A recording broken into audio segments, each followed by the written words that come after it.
to my report is on the Clapeyron experiment. This is basically just the theory of Clapeyron equation. It's actually a pretty powerful relation. It relates the saturation pressure and temperature as well as specific volume and the change in enthalpy due to a phase change, in this case, vaporization. It's pretty powerful because we can't directly measure the change in enthalpy, but finding the saturation pressure and temperature over different ranges allows us to predict this enthalpy change. So like I said, we're finding the vaporization and the energy required to boil water. We did this experiment with glass beads inserted into the beaker and without glass beads. This is basically just the experiment we did. This is our beaker. We had it connected to a low-end pressure transducer, and we used a pump to create a vacuum, a really, really low pressure, in order to boil the water. And we had an air bleed to kind of keep the pressure a little consistent and then to prevent it from kind of exploding if it got too high as we increase the temperature. And then it was hooked up to the computer so we could apply the data. So there's 3 different procedures in order to determine the enthalpy, latent heat vaporization, as a function of temperature. We calculated, I found a plot of data, pressure versus temperature as a whole, and then from there, that was like the basis of all the different procedures. So this is just the basic plot. This is with the glass beads, and this is without the glass beads.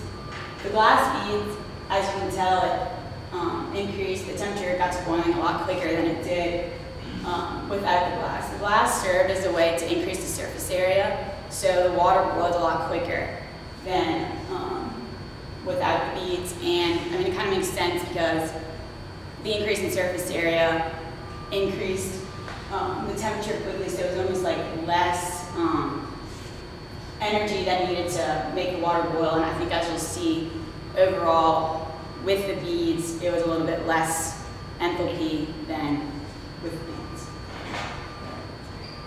So procedure 1 has the greatest error. It was an approximation using just the local derivatives of that first pressure versus temperature plot. I did this by hand, and basically it was just an approximation of 2 pressures and 2 temperatures to find the slope. And then I rearranged the Clapeyron equation here so that it is a function of temperature. We made the assumption that it was acting as an ideal gas, which is okay because we're at a pretty moderate pressure, so it should be fairly close. So this is with the beads. There is a pretty large error associated with it because, I mean, it was just an approximation of a line drawn with a ruler and using the 2 points on a slope. So you can see that the beads actually had a larger error than the values without the beads. And I think maybe that's because the beads could have been moving. It was just kind of it wasn't really a consistent temperature gradient. And then this is without the beads. You can see that there's a less error. So procedure 2 was very similar to procedure 1. It was still a pretty big approximation. The manual instructed us to approximate, a function of pressure or function of temperature, pressure as a function of temperature. So then we could then use that pressure to find the latent heat vaporization at different temperatures. And instead of doing it all, the whole curve as one, I kind of broke it up to do like a piecewise linear fit. And then you took the derivative of that linear fit to find the dp dt and then plug that into the equation. So it was an attempt to make it more accurate, but I still had a lot of errors. So here you can see the different ranges of temperatures I used to approximate the pressure as a function of temperature. So then I used those equations then to find the pressure at the same temperatures that I did at procedure 1 as a way to better compare my results. I wanted to make sure I could find, have a basis of something to compare everything to. And Again, the percent error with the beads was a lot greater than without.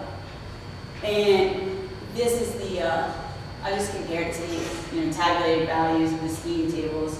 And if you remember from the initial pressure versus temperature, I mean, our values were pretty close. Like our actual data was pretty close to what you would expect in the steam tables, but you start approximating with just linear, it just doesn't really work. So the procedure 3 was actually kind of confusing, but basically what you did is rearrange the Clapeyron equation and then integrate it to get into this form. And you then use this data analysis, linear regression software to predict these coefficients, and then to find these coefficients and then plug it in to find those constants.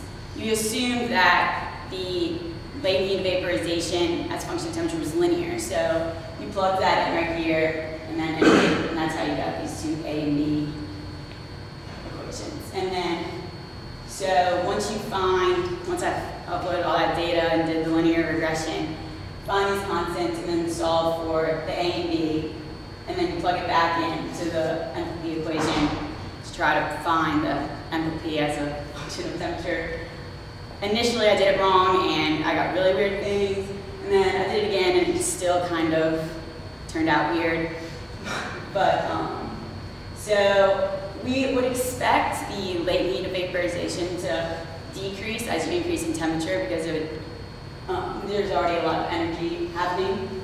So, but mine increased, and I'm still not entirely sure why. It could have been probably I just entered it into the linear regression thing wrong, or I don't know, but I did it about 12 times, and I still kept getting this increase in enthalpy instead of a decrease. So I'm not entirely sure what happened there. I've asked most people, no one really seems to know. So in conclusion, procedure 1 and 2 are very similar, both, big approximations, really just estimated. I mean, I know procedure 3 in theory should be the most efficient because it takes all of your data and tries to find a relationship between pressure and temperature for all of your data instead of just, a little range like it did in procedure 2, or procedure 1 was literally just a point and then a tangent line.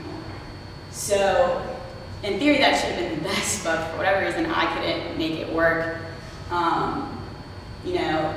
The percentage of error was pretty significant for all of them, and that's definitely probably due to human error. But it also could have been, poor calibrate. It could have been the pressure leaks through some of the seals and the valves. I mean, there's a lot of things that could have probably been improved to improve it, but